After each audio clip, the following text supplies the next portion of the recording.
حضرت صالح علیہ السلام اور اونٹنی۔ حضرت صالح علیہ السلام اللہ کے نبی گزرے ہیں۔ نبی اس ہستی کو کہتے ہیں جسے اللہ تعالیٰ نے اپنی مخلوق کی ہدایت کے لیے وحی دے کر بھیجا ہو۔ حضرت صالح قوم سمود کی طرف پیغمبر بن کر آئے تھے۔ قوم سمود کی عمریں بہت بڑی ہوتی تھی۔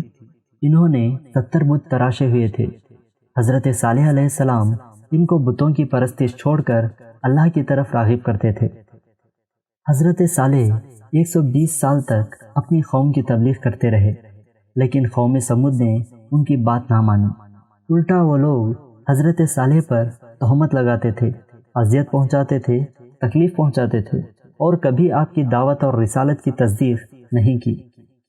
ان لوگوں کا سال کے بعد ایک ایسا دن آتا تھا جس میں یہ میلے کے طور پر عید منایا کرتے تھے۔ اس میں دور دور سے آ کر لوگ شریک ہوتے۔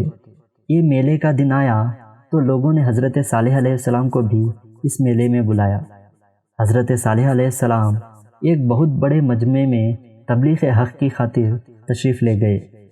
قوم سمود کے بڑے بڑے لوگوں نے وہاں حضرت صالح علیہ السلام سے یہ کہا کہ اگر آپ کا خدا سچا ہے اور آپ اس کے نبی ہیں تو ہمیں کوئی معجزہ دکھلائیے۔ آپ نے فرمایا، بولو کیا دیکھنا چاہتے ہو؟ ان کا سب سے بڑا سردار بولا، وہ سامنے جو پہاڑی نظر آ رہی ہے، اپنے رب سے کہیے کہ اس میں سے وہ ایک بہت بڑی اونٹنی نکال دے جو 10 مہینے کی حاملہ ہو۔ حضرت صالح علیہ السلام نے اس پہاڑی کے قریب آ کر 2 رکعت نماز ادا کی اور دعا کی تو وہ پہاڑی لرزنے لگی اور تھوڑی دیر کے بعد وہ پہاڑی شق ہوئی اور اس میں سے سب کے سامنے ایک اونٹنی نکلی جو حاملہ تھی، اور پھر اس نے اسی وقت بچہ بھی جنا۔ اس واقعے سے قوم میں ایک حیرت پیدا ہوئی۔ کچھ لوگ مسلمان ہوئے اور بہت سے اپنے کفر پر قائم رہے۔ اب اللہ کے نبی اس قوم سے مخاطب ہوئے اور فرمایا، یہ اللہ کی اونٹنی تمہارے واسطے ایک معجزہ ہے۔ تم لوگ اسے چھوڑ دو کہ خدا کی زمین میں جہاں چاہے چلتی پھرے۔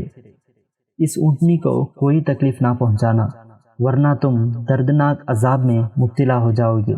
سورہ اعراف آیت نمبر 73۔ قوم سمود کے یہاں ایک کنواں تھا جس سے وہ پانی حاصل کرتے تھے۔ حضرت صالح نے کہا کہ اب سے طریقہ کار یہ ہوگا کہ ایک دن اس کنویں کا پانی تم استعمال کرو گے اور ایک دن یہ اونٹنی کنویں کا پانی استعمال کرے گی۔ لوگ مان گئے۔ ایک دن کنویں کا پانی گاؤں والے استعمال کرتے۔ جس دن اونٹنی کنویں کا پانی استعمال کرتی، وہ کنویں کا زیادہ تر پانی ختم کر دیتی تھی اور اس کے بدلے اتنا دودھ دیتی تھی کہ قوم سمود کا ہر فرد اس سے فائدہ اٹھاتا تھا۔ دن ایسے ہی گزرتے گئے۔ یہ معاملہ یوں ہی چلتا رہا، لیکن اہل باطل کو ڈر ہوا کہ اگر یہ معجزہ ایسے ہی رہا تو تمام لوگ ایمان لے آئیں گے۔ چنانچہ اس اونٹنی کو قتل کرنے کا منصوبہ بنا لیا اور اپنی قوم سے کہا کہ اس اونٹنی کی وجہ سے ہمیں بہت تکلیف ہے۔ یہ اونٹنی ہمارے کنویں کا سارا پانی پی جاتی ہے۔ اور ان لوگوں میں سے ادار نام کے ایک شخص نے اس اونٹنی کے پیروں پر تلوار سے وار کیا اور اونٹنی کو جان سے مار دیا۔ اونٹنی کا بچہ خوف کے مارے اس پہاڑ کی طرف گیا جہاں سے یہ اونٹنی باہر آئی تھی۔ مورخین لکھتے ہیں، اونٹنی کے بچے نے پہاڑ کی چوٹی پر چڑھ کر آسمان کی طرف رخ کر کے 3 دردناک چیخیں ماری اور اس پہاڑ میں روح پوش ہو گیا۔ اونٹنی کے بچے کی دردناک آہ عرش خدا سے ٹکرائی، زمین کانپ گئی۔ قوم سمود نے اونٹنی کا قتل کرنے کے بعد بھی بس نہیں کیا اور حضرت صالح سے کہا، صالح اگر تم خدا کے رسول ہو تو عذاب لے آؤ۔ سورہ اعراف آیت نمبر 77۔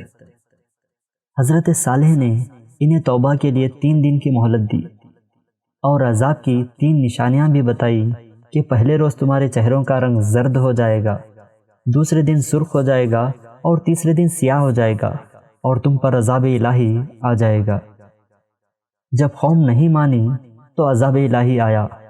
پہلے دن ان کے چہرے زرد ہوئے، دوسرے دن سرخ ہوئے اور تیسرے دن سیاہ ہو گئے۔ اس کے بعد خدا نے ان کی طرف ایک زوردار چیخ بھیجی، جس کے بعد وہ سب ایسے ہو گئے جیسے خشک گھاس، اور اس چنگھاڑ سے قوم سمود کے کانوں کے پردے پھٹ گئے۔ قوم سمود کے دل اور جگر پارا پارا ہو گئے، اور ایک شدید زلزلہ آیا اور قوم سمود تباہ و برباد ہو گئی۔ سبق: اللہ تعالیٰ کی نافرمانی کا انجام بہت برا ہوتا ہے۔ ہمیں اس سے ڈرنا چاہیے اور اللہ کی اطاعت و فرما برداری کرنی چاہیے۔